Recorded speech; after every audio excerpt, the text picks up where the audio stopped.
Direct indirect speech. Direct indirect speech को ही हम reported speech कहते हैं, नरेशन कहते हैं। ही सैड है कॉमा और इन्वर्टेड कॉमा स्टार्ट है, I will go there tomorrow, inverted comma बंद। इसमें हम देखते हैं ही सैड, इसको कहते हैं reporting verb. I will go there tomorrow, इसको हम डायरेक्ट स्पीच कहते हैं।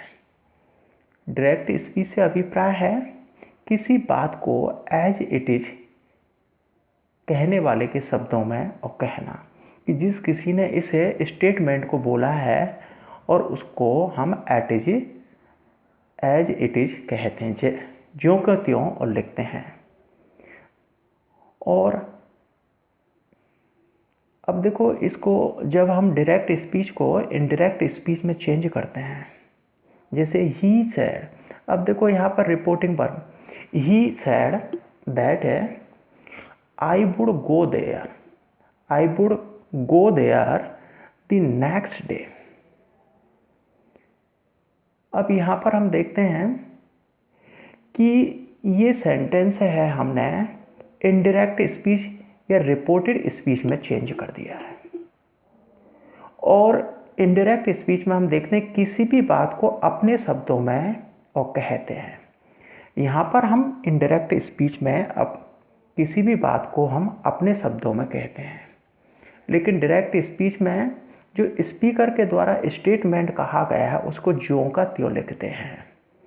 तो यहाँ पर हम देखते हैं he said I will go there tomorrow, he said है रिपोर्टिंग वर्ब है, I will go there tomorrow जो कि इन्वर्टेड कॉमाज में बंद है, ये डायरेक्ट स्पीच है, ये स्पीकर का स्टेटमेंट है जिसको कि ज्यों का त्यों हम लिखते हैं। जब इस सेंटेंस को हम इनडायरेक्ट स्पीच में चेंज करेंगे तो हम है और किसी भी बात को अपने शब्दों में कहेंगे, जो स्पीकर का स्टेटमेंट है उसको अपने शब्दों में कहेंगे। कि जब हम डायरेक्ट स्पीच को इनडायरेक्ट स्पीच में बनाते हैं तो किन बातों का हमें ध्यान रखना चाहिए। जैसे कि डायरेक्ट से इनडायरेक्ट बनाने में हम इन्वर्टेड कॉमा है उसको हटा देते हैं, जैसा कि ये इन्वर्टेड कॉमा है इनको हटा देते हैं। और नंबर 2 है कॉमा की जगह दैट लगाते हैं, दैट लगाना ऑप्शन है। जो एक कॉमा है और इसके स्थान पर हम दैट लगाते हैं, दैट लगाना ऑप्शनल है। इन्वर्टेड कॉमा के अंदर वाले कैपिटल लेटर्स हैं उनको स्मॉल लेटर में लिखते हैं, जैसे मैंने आपको देखा है ये आई कैपिटल में लिखा है। जब इसको हम इनडायरेक्ट स्पीच में चेंज करेंगे तो इसको स्मॉल लेटर में और लिखेंगे। नंबर 2 आपको ध्यान रखना है कि चेंज ऑफ प्रोनाउन संबंधी चेंज, जैसा कि आपको पता है डायरेक्ट स्पीच में आई है तो इनडायरेक्ट स्पीच में हमने ही का प्रयोग किया है। चेंज ऑफ टेंस है, विल है वुड को वुड में चेंज कर दिया है। Change of adverbials of time and space, यहाँ पर टुमारो को दी नेक्स्ट डे में बदल दिया है। इसके बाद हम देखते हैं कि इनडायरेक्ट स्पीच में हर सेंटेंस डेक्लरेटिव हो जाता है। सेंटेंस कैसा भी हो वो डेक्लरेटिव सेंटेंस में चेंज हो जाएगा।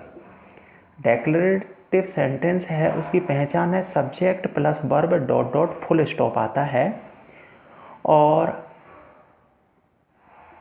यहाँ पर डेक्लरेटिव के कारण हर जगह फुल स्टॉप आता है सेंटेंस के अंत में, आपको ध्यान रखना है।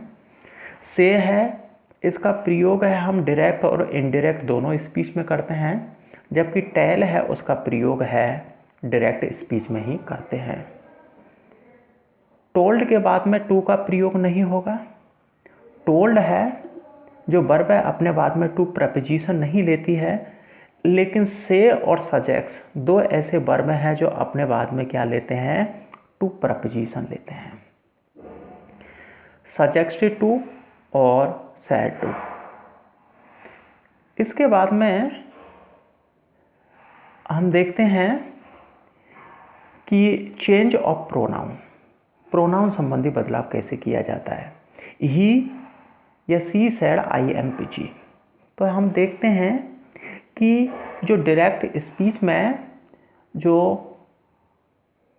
फर्स्ट पर्सन प्रोनाउन आते हैं, जो फर्स्ट पर्सन प्रोनाउन है वो रिपोर्टिंग वर्ब के सब्जेक्ट के अनुसार चेंज होगा, ही या सी के अनुसार चेंज होंगे। अब यहाँ पर देखो ही या सी सैड दैट है, अब आई किस में, ही या सी में चेंज हो जाएगा, तो ही या सी में चेंज कर दिया। इसके बाद में हम देखते हैं he said to me you are a rascal. तो यहाँ पर डायरेक्ट स्पीच में सेकंड पर्सन प्रोनाउन का प्रयोग किया गया है जो कि रिपोर्टिंग वर्ब के ऑब्जेक्ट के अनुसार चेंज होगा। तो he told me that I was a rascal. इसके बाद में he said go to your class Ram. इस सेंटेंस में देखते हैं सेकंड पर्सन प्रोनाउन अगर रिपोर्टिंग वर्ब में नहीं है तो रिपोर्टिंग स्पीच में हो सकता है। यदि सेकंड पर्सन प्रोनाउन है और रिपोर्टिंग वर्ब में नहीं है तो रिपोर्टेड स्पीच में हम यूज कर सकते हैं। तो देखो यहाँ पर हम देखते हैं ही टोल्ड राम, उसने राम से कहा to go to his class की वह अपनी कक्षा में जाए। सेकंड ऑब्जेक्ट न होने पर भी कुछ भी ऑब्जेक्ट माना जा सकता है। यदि ऑब्जेक्ट नहीं है तो आप है इमेजनरी ऑब्जेक्ट का प्रयोग कर सकते हो। जैसे ही सैड, उसने कहा you are a good for nothing fellow. तो यहाँ पर हम देखते हैं ऑब्जेक्ट नहीं है तो इसलिए आप इमेजनरी ऑब्जेक्ट का प्रयोग कर सकते हैं। ही टोल्ड मी, कुछ भी ऑब्जेक्ट रख सकते हो। यू है सेकंड पर्सन प्रोनाउन है जो कि ऑब्जेक्ट के अनुसार चेंज हो गया। आई was A good for nothing fellow.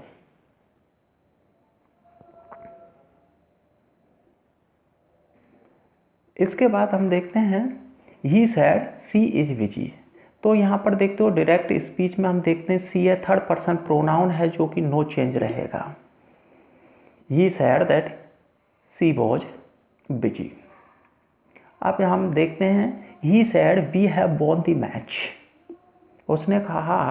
अब यहाँ पर देखते हैं वी है फर्स्ट पर्सन प्लूरल है, तो जब हम इनडायरेक्ट स्पीच में इसे चेंज करेंगे ही सैड, उसने कहा दैट है, और वी को हम थर्ड पर्सन प्लूरल में चेंज कर देंगे यहाँ पर। ओके, किसमें, they had von the match, क्योंकि हमको प्लूरल में ही चेंज करना होगा। प्रोनाउन का नंबर देखकर चेंज करो आप। प्रोनाउन जिस फॉर्म का है उसी फॉर्म में चेंज होगा। इसके बाद हम देखते हैं चेंज ऑफ टेंस, टेंस से संबंधी बदलाव कैसे होता है। He says, he will say, I am busy.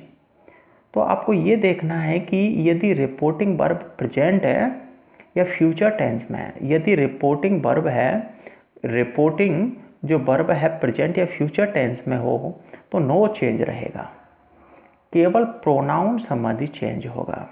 जैसे इसमें देखते हैं he says, he will say लिख दिया आपने, दैट, और फिर आई है किसके अनुसार, आपको सब्जेक्ट के अनुसार चेंज कर दो, ही इज बिजी।